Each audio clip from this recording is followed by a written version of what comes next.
मेरा नाम साइमा है और मेरी उम्र 29 साल है। मेरी जिंदगी बज़ाहिर एक आम शादीशुदा औरत की तरह थी, मगर मेरे अंदर जज्बात और एहसासात की एक अलग ही दुनिया आबाद थी। मैं हमेशा से सादा मगर पुरकशिश शख्सियत की मालिक रही हूँ और लोग अक्सर मेरी शख्सियत की तारीफ किया करते थे।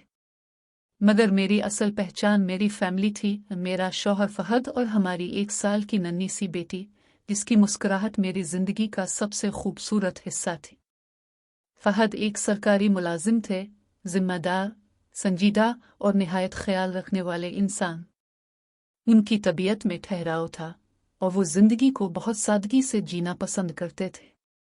वो मुझसे बेहद मोहब्बत करते थे और हमेशा मेरी छोटी छोटी खुशियों का ख्याल रखते थे। हमारी शादी को 3 साल हो चुके थे और उन 3 सालों में हमने एक दूसरे के साथ एक मजबूत रिश्ता कायम कर लिया था।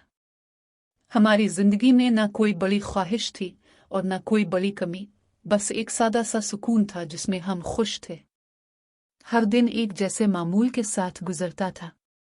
सुबह फहद दफ्तर चले जाते और मैं घर के कामों के साथ साथ अपनी बेटी का ख्याल रखती। शाम को जब वो वापस आते तो घर में एक रौनक सी आ जाती। हम इकट्ठे बैठकर खाना खाते, बातें करते और अपनी छोटी सी दुनिया में मगन रहते। मैं अक्सर सोचती थी कि शायद यही असल खुशी है, एक मुकम्मल मगर सादा जिंदगी। मगर जिंदगी हमेशा एक जैसी नहीं रहती। एक दिन फहद अपने एक करीबी दोस्त की सालगिरह की तकरीब में गए हुए थे। मैंने उन्हें फ़ोन करके जल्दी वापस आने का कहा क्योंकि मुझे रात को अकेले डर लगता था। उन्होंने हंसते हुए वादा किया कि वो ज्यादा देर नहीं करेंगे। मगर वो रात हमारी जिंदगी की सबसे मुश्किल रात साबित हुई। रात तकरीबन 11 बजे मुझे एक अनजान नंबर से कॉल आई। दिल बेवजह घबरा गया। फोन उठाया तो किसी अजनबी आवाज ने बताया कि फहद का एक्सीडेंट हो गया है और उन्हें फौरी तौर पर अस्पताल मुंतकिल किया गया है। मेरे हाथ से फोन छूटते छूटते बचा। दिल की धड़कन जैसे रुक गई हो। मैं फौरन अपनी बेटी को पड़ोसन के पास छोड़कर अस्पताल पहुंची। वहां का मंजर देखकर मेरे कदम लड़खड़ा गए। फहद बेड पर लेटे हुए थे। इनकी टांग बुरी तरह जख्मी थी और वो शदीद दर्द में थे। डॉक्टर्स ने बताया कि उनकी टांग में फ्रैक्चर है और उन्हें मुकम्मल सेहतयाब होने में 8 से 9 माह लग सकते हैं। ये सुनकर मेरे लिए दुनिया जैसे रुक गई हो। एक लम्हे में हमारी पुरसकून जिंदगी एक कड़े इम्तिहान में बदल गई। घर की तमाम जिम्मेदारियां अचानक मेरे कंधों पर आ गई। फहद की तीमारदारी, बेटी की देखभाल, घर के काम और माली मामलात, सब कुछ मुझे संभालना था। शुरू के दिन मेरे लिए बहुत मुश्किल थे। मैं जिस्मानी तौर पर ही नहीं बल्कि ज़हनी तौर पर भी थकने लगी थी। इसी दौरान मेरी बहन को जब इस सूरत हाल का पता चला तो वो फौरन हमारे पास आ गई। इसके साथ इसका बेटा बिलाल भी आया। बिलाल तकरीबन 22 साल का एक नौजवान लड़का था।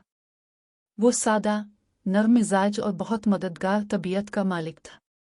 मेरी बहन ने कुछ दिन हमारे साथ गुजारे और फिर मजबूरी के तहत वापस चली गई, मगर बिलाल को हमारे पास छोड़ गई ताकि वो मेरी मदद कर सके। शुरू में मुझे थोड़ा अजीब लगा, मगर हालात ऐसे थे कि मुझे किसी न किसी सहारे की ज़रूरत थी। बिलाल ने आते ही घर के बहुत से काम अपने जिम्मा ले लिए। वो बाजार से सामान लाता, दवाएं वक्त पर देता, फहद को डॉक्टर के पास ले जाता और घर के छोटे मोटे काम भी संभालता। इसकी मौजूदगी ने वाकई मेरे बोझ को कुछ हल्का कर दिया था। शुरू में मैं उसे सिर्फ एक जिम्मेदार और मददगार लड़के के तौर पर देखती थी, मगर वक्त के साथ साथ इसकी मौजूदगी मेरे लिए एक सहारा बनने लगी।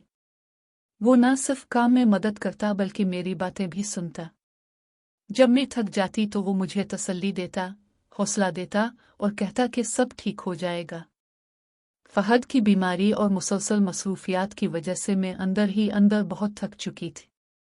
मैं किसी से अपने दिल की बात नहीं कर पाती थी। ऐसे में बिलाल की नरम गुफ्तगू और खुलूस मुझे एक अजीब सा सुकून देने लगे।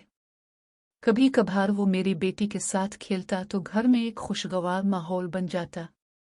मैं उसे देखकर सोचती कि वाकई ये लड़का कितना समझदार है। इसके रवैये में हमेशा इज्जत और लिहाज था, जिसने मेरे दिल में इसके लिए एहतराम पैदा कर दिया था। मगर इंसान बाज़ औक़ात अपने जज्बात पर काबू नहीं रख पाता। मैं एक ऐसे दौर से गुजर रही थी जहां मुझे सहारा चाहिए था, और बिलाल की मौजूदगी ने इस खला को किसी हद तक भर दिया था। मैंने महसूस किया कि मैं इस पर हद से ज़्यादा इन्हिसार करने लगी हूँ। ये एहसास मुझे अंदर ही अंदर परेशान भी करता था। एक रात जब सब सो चुके थे, मैं अकेली बैठी सोच रही थी। दिल में अजीब सी कशमकश थी। मैंने खुद से सवाल किया कि क्या मैं सही कर रही हूँ? क्या मैं अपने जज्बात को सही समत दे रही हूँ? मैं एक ऐसी हद के करीब जा रही हूँ जिसे पार नहीं करना चाहिए। इसी लम्हे मुझे अपनी बेटी का चेहरा याद आया, फहद की मोहब्बत याद आई, और वो सब लम्हे याद आए जो हमने साथ गुजारे थे। मुझे एहसास हुआ कि ज़िंदगी में मुश्किल वक्त आना एक आजमाइश होता है, मगर इन आजमाइशों में इंसान को अपने उसूलों पर कायम रहना चाहिए। मैंने फैसला किया कि मुझे खुद को संभालना होगा। अगले दिन से मैंने अपने रवैये में तब्दीली लाने की कोशिश की। मैंने बिलाल से फासला इख्तियार करना शुरू किया, मगर इस अंदाज में कि उसे बुरा ना लगे। मैंने अपनी तवज्जो मुकम्मल तौर पर फहद और अपनी बेटी पर मरकूज कर दी। कुछ ही अरसे बाद बिलाल ने खुद ही कहा कि अब वो वापस अपने घर जाना चाहता है, क्योंकि हालात काफ़ी बेहतर हो चुके हैं। मैंने इसके फैसले की हिमायत की। जाते वक्त उसने सिर्फ इतना कहा, आप अपना ख्याल रखें और परेशान ना हों, सब ठीक हो जाएगा। इसके जाने के बाद मुझे एक अजीब सा सुकून महसूस हुआ, जैसे मैंने एक अहम इम्तिहान पास कर लिया हो। वक्त गुजरता गया और फहद आहिस्ता आहिस्ता सेहतयाब होने लगे। वो दोबारा अपने पैरों पर खड़े होने लगे और हमारी जिंदगी एक बार फिर मामूल की तरफ आने लगी। घर में फिर से वही हंसी, वही सुकून और वही मोहब्बत वापस आ गई। आज जब मैं इन दिनों को याद करती हूँ तो मुझे एहसास होता है कि इंसान को कभी भी हालात के दबाव में आकर गलत फैसले नहीं करने चाहिए। जज्बात वक्ती होते हैं, मगर उनके असरात देर तक रहते हैं।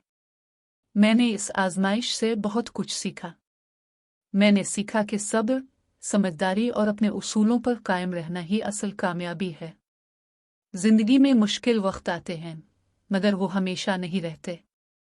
ये कहानी सिर्फ मेरी नहीं, बल्कि हर इस इंसान की है जो जिंदगी के किसी न किसी मोड़ पर आजमाइश का सामना करता है। हमें हमेशा सही रास्ता चुनने की कोशिश करनी चाहिए, चाहे हालात कितने ही मुश्किल क्यों ना हों, क्योंकि आखिर में जीत हमेशा सब्र, सच्चाई और मजबूती की ही होती है।